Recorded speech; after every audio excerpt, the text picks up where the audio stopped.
if you have some money in an IRA or a 401k, you're going to want to hear this.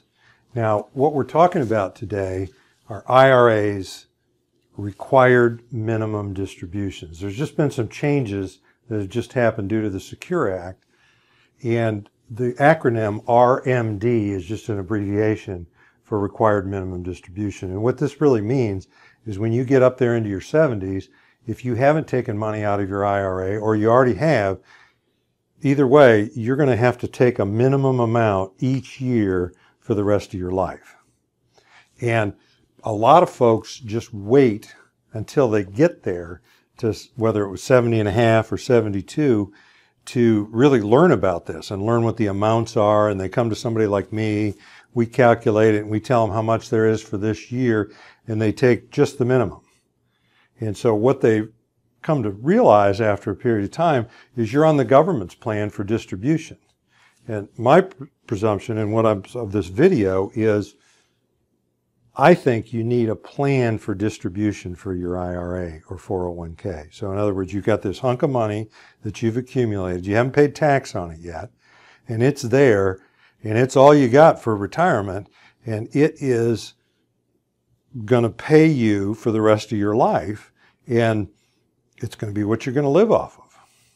And so people forget that. And so they're really going through, and they're staying on this theory, is that money left in an IRA is delayed payment to Uncle Sam. And I mean, it sounds good. And if that's your strategy, where it's going to backfire on you is when you get in later retirement and you all of a sudden need a lump of money for something, you're going to have a big tax bill. If you've ever looked at somebody that makes $40,000, $50,000 a year, and then all of a sudden they have 1 year where their income is $150,000, and you see what the tax bill is on that extra 100 when it was a withdrawal from an IRA, I mean, it just throws their whole tax picture, out of whack. Or if that doesn't happen, they just keep taking the minimum and the minimum and the minimum, and they calculate it. When you pass away, your heirs are going to be confronted. It's like inheriting money with a tax lien on it.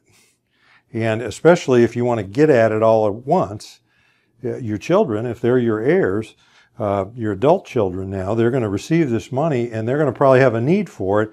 They're going to have a gigantic tax bill. So what we're proposing is for you to develop a distribution plan for your IRA that may or may not be playing the minimum distribution game. What it may involve is implementing some strategies to make your taxes lower over the whole of your retirement and have you some more net money that you can spend and enjoy or give to your grandkids or do whatever floats your boat. And so some of those strategies that our clients are going to implement, just a couple of them that are listed up here.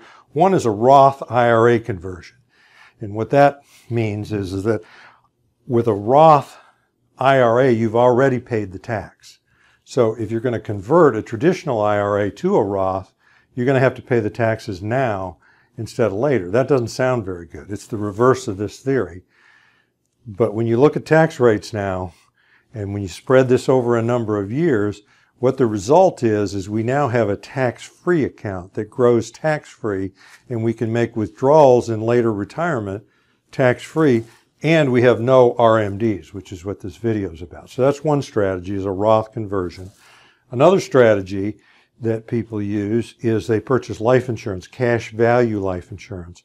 And life insurance is a long-term proposition, but you can set it up in such a way that you make a series of payments over time, and then at a later date, you can make withdrawals on a tax-free basis from this.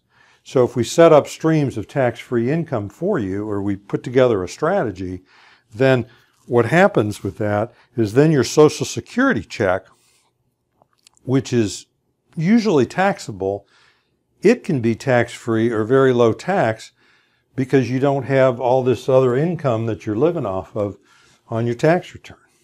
So I'm Hans Scheil. We're in all 50 states in the District of Columbia. I've written a couple of books on these subjects, and I thank you for listening.